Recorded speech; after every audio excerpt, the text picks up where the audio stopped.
ቴዎድሮስ እንዳለው ባላለው በአማራ ብሔራዊ ክልላዊ መንግስት የአዊ ብሔረሰብ አስተዳደር ዋና አስተዳዳሪ ነኝ።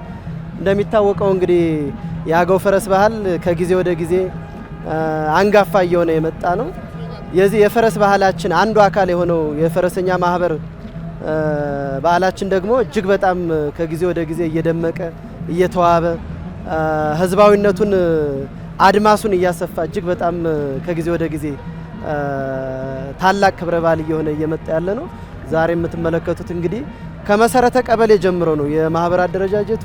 መሰረተ ቀበሌ አለ፣ ወረዳ አለ፣ ንዑስ ቀጠና አለ እያለ እስከ ዞን ድረስ የሚመጣ ነውና በዛ ትይዩ በየወረዳዎች ሁሉ ተከብሮ ይሄ ኦልሞስት የማገባደጃ ክብረ በዓሎች ናቸው እዚህ እየተከናወኑ ያሉት።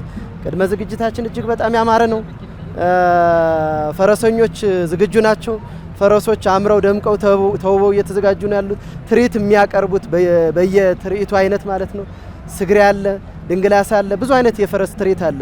እነዛም ምልመላ መረጣ ተከናውኗል። ለእንግዶቻችን እንግዲህ የምናሳየው ማለት ነው። የመስተንግዶ ተቋሞቻችንም እንደዚሁ እንደምታያቸው አምረው ተውበው አሸብርቀው ነው እየጠበቁ ያሉት።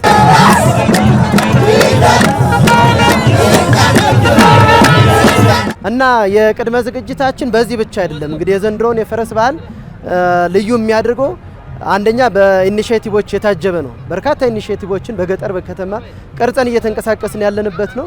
ይሄ እንደምታዩት እንግዲህ ከተማችንን አዲስ ልብስ ለማልበስ ኮሪደር እየሰራን ያለ ነው። በዋና ዋና ከተሞቻችን ኮሪደር እያስጀመርን ያለንበት ሁኔታ ነው ያለው። ፈረስ እስካሁን ድረስ አራሽ ሆኖ ያረሰውን ደግሞ አበራይቶ የደረሰውን ደግሞ ወቅቶ ሰብሉን ደግሞ ወደ ጎተራ አስገብቶ በማንኛውም በደስታ በማንኛውም በሀዘን ሁላ አጃቢ ሆኖ የሁነቱ አካል የክንውኑ አካል እየሆነ እስካሁን ድረስ ደርሷል እና ፈረስ ሲጀመር ጀምሮ የፈረስና የአገው ሕዝብ መስተጋብር ሲጀመር ጀምሮ በእነዚህ ክዋኔዎቹ በእነዚህ ጥቅሞቹ በእነዚህ አገልግሎቶቹ ዘልቋል። አሁን ደግሞ ክብራችን መድመቂያችን ሆኖ መዝለቅ መቻል አለበት። የባህላችን አንቱ የተሰኘው ቱባ መገለጫችን ሆኖ መቀጠል መቻል አለበት። ግን ደግሞ በእርሻው መደገፍ መቻል አለበት። እንደምታዩቸው እነዚህ በጣም በርካታ ትራክተሮች ናቸው። በታሪክ አጋጣሚ የታሪክ ጥፋት እንፈጥራለን። ስለዚህ ወደ ዘመናዊ እርሻ ስንገባ ምርትና ምርታማነትን የሚያሳድግ ቴክኖሎጂን ወደ መላው አርሶ አደራችን የምናስተጋባበት አውድ አድርገን ነው ይሄን ክብረ በዓል እየተጠቀምንበት ያለ ነው። እነዚህ ብቻ አይደለም፣ በርካታ ሸለሮች ሌሎችም ቴክኖሎጂዎችን እንግዲህ ኋላ የምትመለከቱት ነው የሚሆነው። እነዛን ሁላ ማጓጓዝ ስለማይቻል ነው።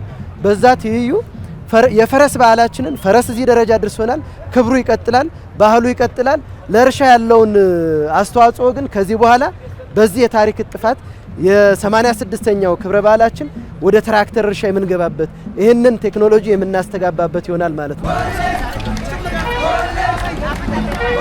በርካታ ትራክተሮችን ነው የምናስገባው። እንግዲህ በግዢ ደረጃ እንኳ ከመቶ ያልተናነሱ ትራክተሮች አሁን ዝግጁ ሆነዋል። እንግዲህ አርሶ አደሩ በሁለገብ ህብረት ስራ ማህበራት አማካኝነት በጣም ነው የሚሰባሰበው።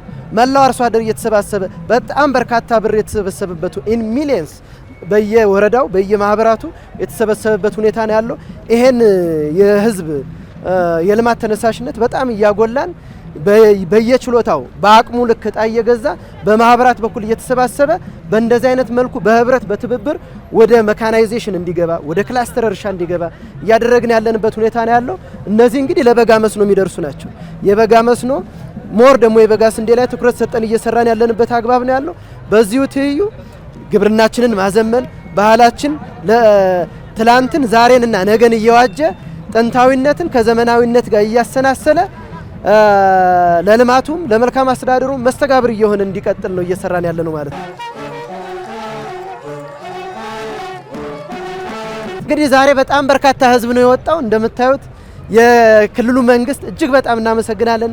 የክልሉ ርዕሰ መስተዳደር የክልላችንን ፖሊስ ኮሚሽን ማርሽ ባንድ ሰጥቶ ያጀበንን የክልሉን አስተባባሪ ኮሚቴ በተለይ ደግሞ የክልሉን ባህልና ቱሪዝም አመራሮች ፈጻሚዎች እጅግ በጣም ትልቅ አክብሮት ነው ያለኝ። በአዊ ብሔረሰብ አስተዳደርና በህዝቡ ስም ትልቅ አክብሮት ይሄ ባህል ከነበረበት በላይ በላቀ ሁኔታ እንዲ አምሮና ደምቆ እንዲከበር ኢንድ ቱ ኢንድ ድጋፍ ክትትል እያደረገ በየቀኑ በጣም በደመቀ ሁኔታ ክብሩ እየተባለ አቅጣጫም ጭምር እየተሰጠን ይሄ ህዝባዊ ባህል ህዝባዊ መሰረቱን ይዞ እንዲሰፋ እየተደረገ ያለበትን አግባብ የክልሉ መንግስት እጅግ በጣም እናመሰግናለን።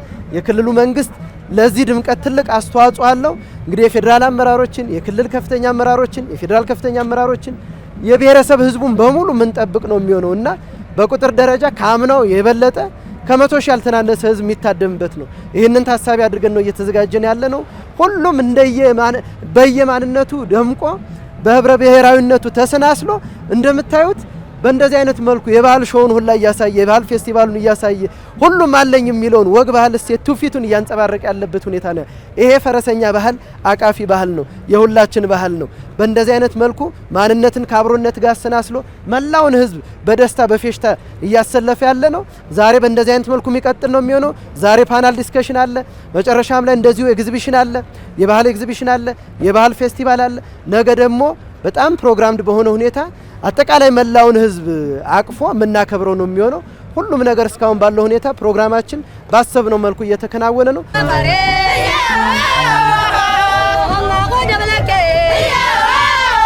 ሁላችሁም እንዳትቀሩ ተጋብዛችኋል። መላው ኢትዮጵያውያን ትውልደ ኢትዮጵያውያን እንዳትቀሩ ተጋብዛችኋል። ባህላችን ባህላችሁ ነው፣ በአብሮነት የደመቀ ነው።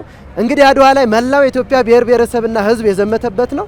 በዚሁ የአድዋ የአብሮነት እሴት በዚሁ የአድዋ አብሮነት ድምቀት ሁላችንም በጋራ ሆነን የምናደምቀው ስለሆነ ፈረስን ባህሉን ከታሪክ ጋር ያሰናሰለ ክብረ በዓል ነው። ይሄ ፈረስ የአገው ህዝብና የፈረስ ቁርኝት ጥንተ ቁርኝት ያለው ነው። ጥንተ መስተጋብር ያለው ነው። በጊዜ ገደብ የምትወስነው አይደለም። ማህበራችን ግን ከተመሰረተ 86ኛ ዓመት የሆነ ነው። ማህበሩ ከአድዋ የድል መልስ ፈረስን ለማውሳት በሁሉም ነገር ያለ ነው ፈረስ ካገው ህዝብ ጋር። ስለዚህ አድዋ ላይ ሄዶ አዋግቷል፣ ተሸክሟል፣ ዘምቷል፣ ገድል ፈጽሟል ከመላው ኢትዮጵያ ብሔር ብሔረሰብ ህዝብ ጋር። ይሄንን የፈረስ ባህል ከተጋድሎ ጋር እናውሳው። ፈረስማ ውለታው በቀላሉ የሚታይ አይደለም በሚል የተመሰረተ ስለሆነ ከወል ታሪካችን የሚቀዳ ፈረሰኛ ባህል ስለሆነ ይሄንን በጋራ መናከብረው ባህል ስለሆነ ሁሉም ኢትዮጵያዊ ትውልደ ኢትዮጵያዊ በዚህ የፈረስ ትርኢት ላይ እንዲመጣ፣ እንዲታደም፣ እንዲደሰት አክብሮታዊ ጥሪዬን ለማስተላለፍ እወዳለሁ። አመሰግናለሁ። Ngaine ndarinja